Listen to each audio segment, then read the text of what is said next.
Alright, so this is where it gets interesting. So here's the push button with the creaky spring. There is the switch itself, and look at that. There's a burn mark right there, and there is a burnt circuit there.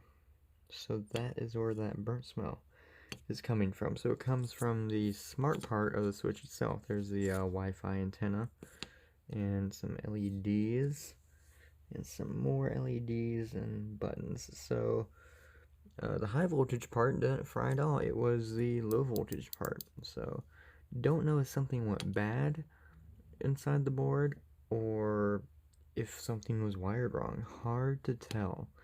But yeah, that's what happened.